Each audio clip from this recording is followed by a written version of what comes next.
Sexual reproduction में क्या होगा? सेक्सुअल रिप्रोडक्शन में मैंने पहले ही बताया है, दो लोगों के बीच में क्रिया होती, इसमें मेल और फीमेल की जरूरत होती। मेल में क्या होता है? स्पर्म। मेल में क्या होता है? स्पर्म। और फीमेल में क्या होता है? ओवम। शुक्राणु और अंडाणु, शुक्राणु और अंडाणु आपस में मिल जाएंगे, क्या बन गया? जाइगोट। और यही जाइगोट क्या किस में कन्वर्ट हो जाएगा? एम्ब्रियो में। वही एम्ब्रियो तो क्या बनता है? बच्चा। क्लियर है ना? यहां तक समझ में आया? अब मैंने आपको हेडिंग क्या डलवाया था? Human reproductive system. मैंने क्या हेडिंग डलवाया था? Human reproductive system. इसमें देखिए, सबसे पहले हम बात करेंगे मेल रिप्रोडक्टिव सिस्टम की।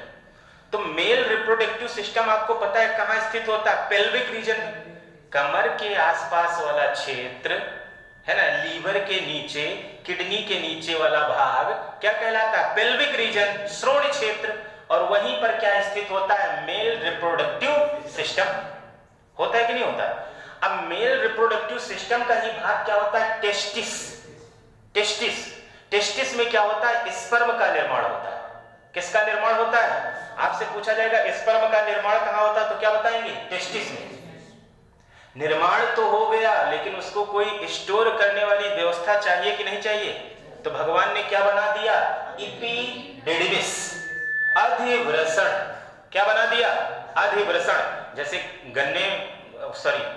खेत में आप धान, गेहूं जो भी उगाते हैं ना, उसके बाद ला करके स्टोर करते हैं, वैसे सेम है। स्पर्म का निर्माण कहां हो गया? टेस्टिस में। और संचित कहां होता है? स्टोर कहां होता है? एपिडिडिमिस में। खराब हो सकता है स्पर्म भी, जैसे धान गेहूं भी कभी कभी खराब हो जाता है ना, वैसे स्पर्म भी खराब हो सकते हैं। इसीलिए भगवान जी ने क्या बनाया? नहीं, एपिडिडिमिस के पहले यहां पर ये समझ लीजिएगा, सैक्रोटम सैक या सैक्रोटल सैक। अधिक टेम्परेचर पर स्पर्म क्या होते हैं? नष्ट हो जाते हैं।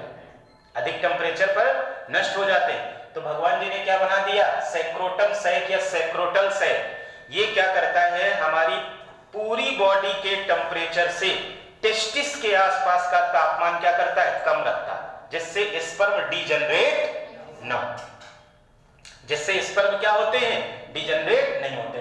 एक्टिव करने का, स्पर्म को सक्रिय भी करना जरूरी है ना। सुसुप्तावस्था में पड़े रहेंगे तो कोई मतलब ही नहीं स्पर्म का।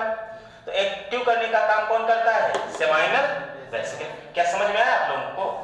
फिर मैंने आपको बता दिया है कि मेल बॉडी से निकलकर फीमेल बॉडी में स्पर्म कितनी देर तक सुरक्षित रहते हैं? 72 घंटे तक।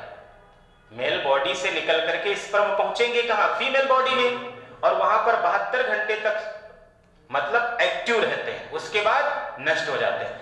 अगर 72 घंटे के अंदर उनको कोई ओवम मिला तो फिर क्या है? प्रेगनेंसी के चांस रहेंगे या फर्टिलाइजेशन के चांस रहेंगे। फिर मैंने आपको बता दिया था वैसेक्टोमी। वैसेक्टोमी क्या होता है? जैसे आपको पता है कि वसा डिफेरस या वसा डिफेरेंसिया, वसा डिफेरस होता है ना, इसका काम होता है स्पर्म को आगे फॉरवर्ड करना, पहुंचाना। और वैसेक्टोमी में क्या किया जाता है? पुरुष नसबंदी में इस वसा डिफेरस को ही बांध दिया जाता है। जब बांध दिया गया तो स्पर्म आगे जा ही नहीं रहा है। जब स्पर्म आगे जा ही नहीं रहा है तो स्पर्म कुछ कर नहीं सकता। क्लियर हो गया ना? आगे हम कहां पर आ गए थे? फीमेल रिप्रोडक्टिव सिस्टम पर। जाहिर सी बात है भाई, पेल्विक रीजन में मेल फीमेल दोनों स्थित होता है, कहीं अलग नहीं है ना। मैंने इसमें बताया ओवलेशन। ओवलेशन क्या होता है? एक हार्मोन होता है, फीमेल सेक्स हार्मोन है। कौन सा? प्रोजेस्टेरॉन। कौन सा हार्मोन है? प्रोजेस्टेरॉन। फीमेल सेक्स हार्मोन कौन सा है? तो क्या बताएंगे? प्रोजेस्टेरॉन। प्रोजेस्टेरॉन हार्मोन की उपस्थिति में जो मैच्योर ओवम होता है, मैच्योर समझ रहे हो ना? मैच्योर ओवम वो कहां पहुंच जाता है? ओवरी के द्वारा फैलोपियन ट्यूब में। क्लियर है ना? पूछा जाएगा ओवलेशन क्या, तो आप क्या बताएंगे? प्रोजेस्टेरॉन हार्मोन की उपस्थिति में मैच्योर ओवम का ओवरी के द्वारा फैलोपियन ट्यूब में पहुंचना ही क्या कहलाता है? ओवलेशन। और ओवलेशन के बाद वो ओवम जो होता है, अंडाणु, 24 घंटे तक फैलोपियन ट्यूब में सुरक्षित रहता, एक्टिव रहता है, और 24 घंटे के अंदर उसे अगर कोई स्पर्म मिल गया तो फिर फर्टिलाइजेशन हो जाता है, और नहीं मिला तो वो अपने आप नष्ट हो जाता है। क्लियर है? ट्यूबेक्टोमी भी मैंने आपको बता दिया, सॉरी फर्टिलिटी पीरियड मैंने पहले बताया आपको। फर्टिलिटी पीरियड क्या होता है? मेनार्की और मेनोपॉज। मेनार्की का मतलब क्या होता है भैया? जो मेंस्ट्रुअल साइकिल है फीमेल में, जो मासिक चक्र होता है उसका शुरू होना ही क्या कहलाता है? मेनार्की। 14 वर्ष की उम्र में शुरू हो जाता है।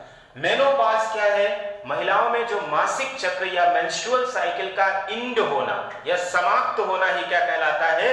मेनोपॉज। और ये कब समाप्त होता है? 45 वर्ष की अवस्था में। जैसे वैसेक्टोमी है वैसे महिलाओं में क्या होता है? ट्यूबेक्टोमी। ट्यूबेक्टोमी में क्या होता है?